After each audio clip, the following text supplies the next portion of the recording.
Hello, hello, hello mga ka-journey! Kumustamos? Kumustamos? Kumustamos? So yan, dito na naman tayo sa napakagandang lugar. Napakagandang lugar.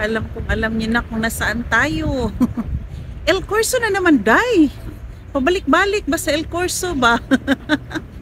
Hindi maganda kasi ditong pasyalan kasi nasa tabing dagat. Tapos, basta maganda dito. May mga places din namang maganda, pero yung isa, mas gusto niya dito maglakad-lakad. Kasi nga, maraming makakainan dito. Basta may budget lang tayo, tsaka yung lalakaran mo ba, pa-straight kasi siya. So, medyo mainit lang kasi simentado. Hindi talaga siya hindi talaga siya bukid, but still, maganda dito. Mostly maganda rin dito nagsuri-suroy during daytime, especially nighttime. Yun, napakagandang tao dito. Maraming tao, I mean, dito. Sige, yung dalawa kong kasama, andun na oh. Nakatambay na naman. Ay.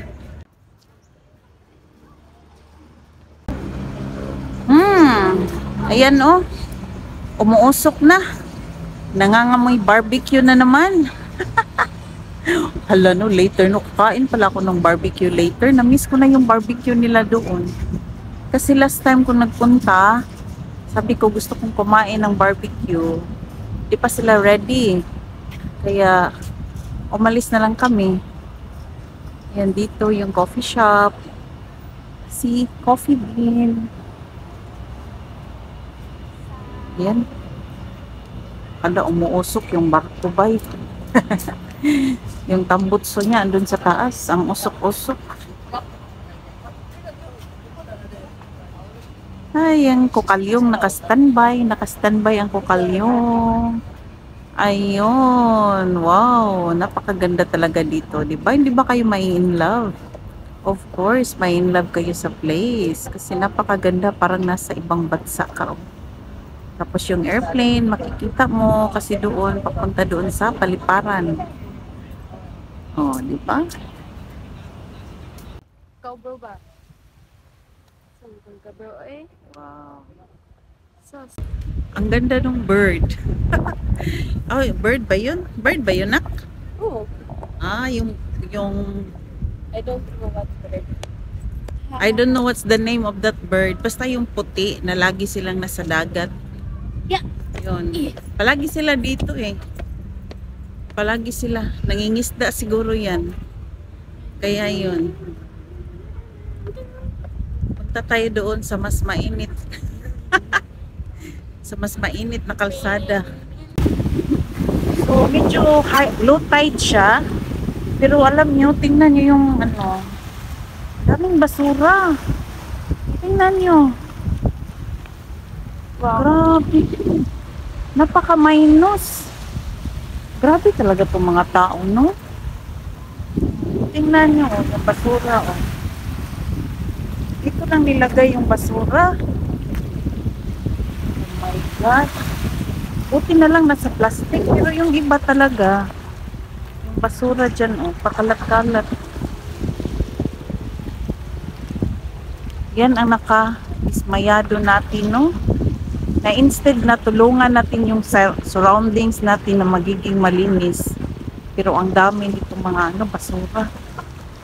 Tingnan nyo. O, yung mga water bottle, iniiwan lang nila dito. Kasi mostly kasi yung mga tao dito, especially paggabi, dito nagtatambay. Tapos nagdadala sila ng kanilang pagkain, pang snacks, pero dito lang nila iniiwanan. Ayan oh, may cup dito. Yan, may cup. Iniiwanan lang nila. Napakabastos talaga. Ayan o, may kumain ng durian. Iniwan lang dyan. O, ayan, may nagdala pa ng Tupperware. Hala, uy, grabe. Nakakadismaya. Nakakadismaya talaga. So, instead na, o yan o, may diaper pa. So, instead na tayo ang lilinis, Oh my gosh, hindi talaga maganda. Ang daming plastic. Oh, nakabalot pa. Saan kaya galing? Asan na ba yung basura? Oh my gosh. Talagang nakakadismaya.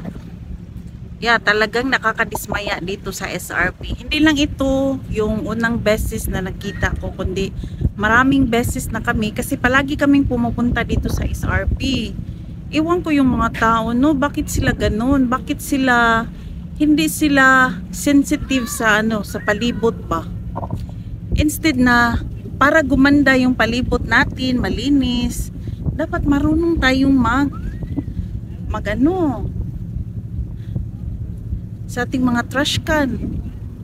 Kasi mostly kasi sa mga tao dito nagtatambay, nagdadala sila ng mga snacks nila pero iniiwan lang nila diyan. Ang problema naman kasi wala kang makikitang trash can dito. Wala kang makikitang trash can dito na nakalagay. Kaya yun, ang ginawa ng mga tao, iniiwan lang nila. Grabe talaga. Uy, ka mga damak.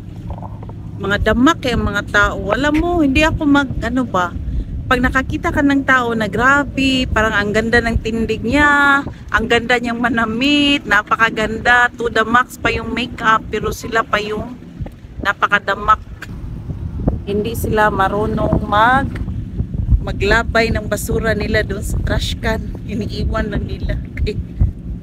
Di maganda, di maganda.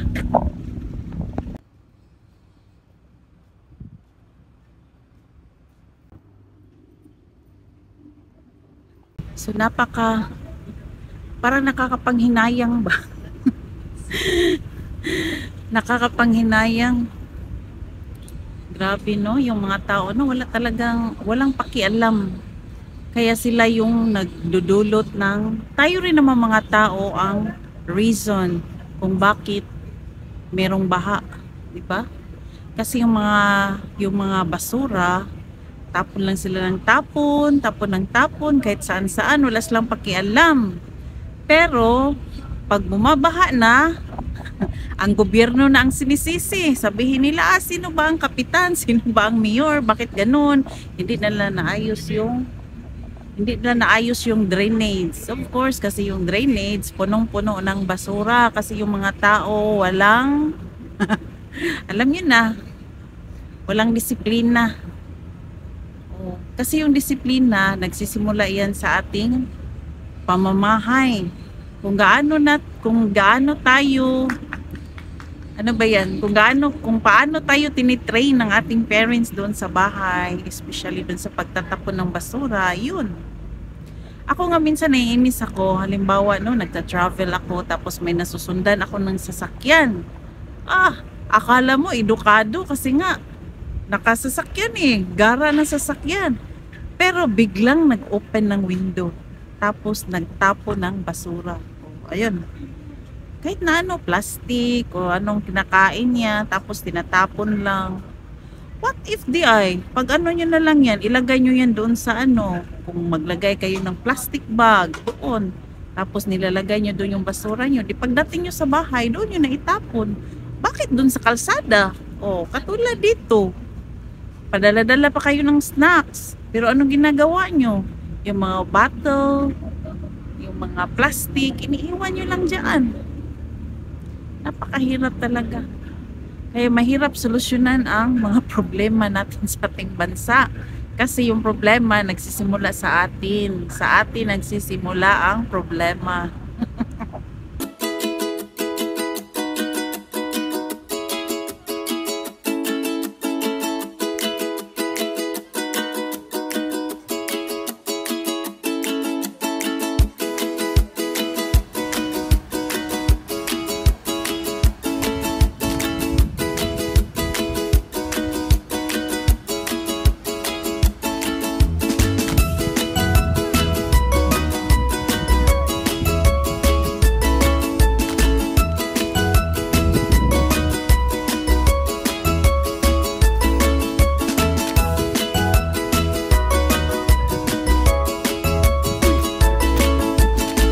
Tanta per medium size. Magluto pa ka. Basta gusto mo tinako nimo.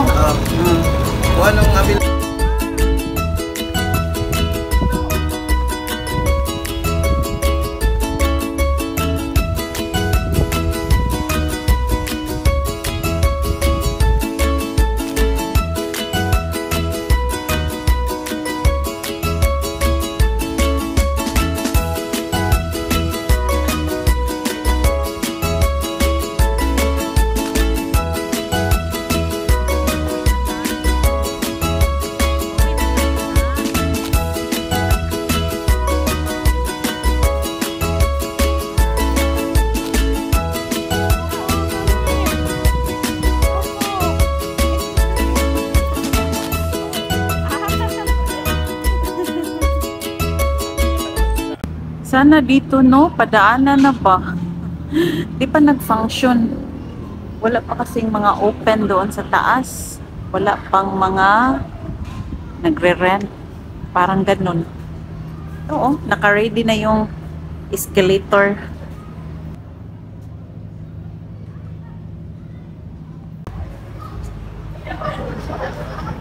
Bili tayo ng condos. Parang bago ito. Ayan, no? Magkano kaya tong pundo? Isang unit? Ah, dito yan.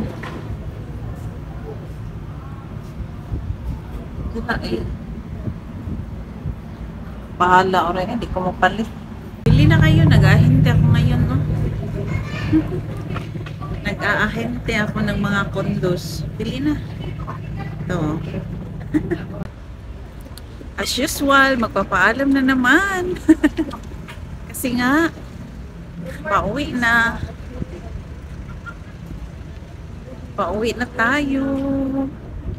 Bili pala ako ng mga gulay doon sa madadaanan natin na market para bukas sa tinulang manok for our lunch.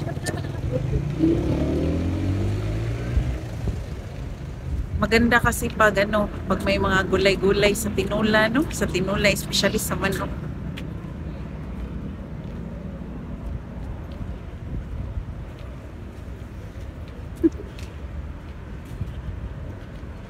Kaya hanggang dito na lang tayo mga ka-journey. Thank you so much sa pagsama nyo sa akin. Dahil tayo. Bitaw. This is once again Beth's Journey 76. Please do like, subscribe. Thank you. Bye!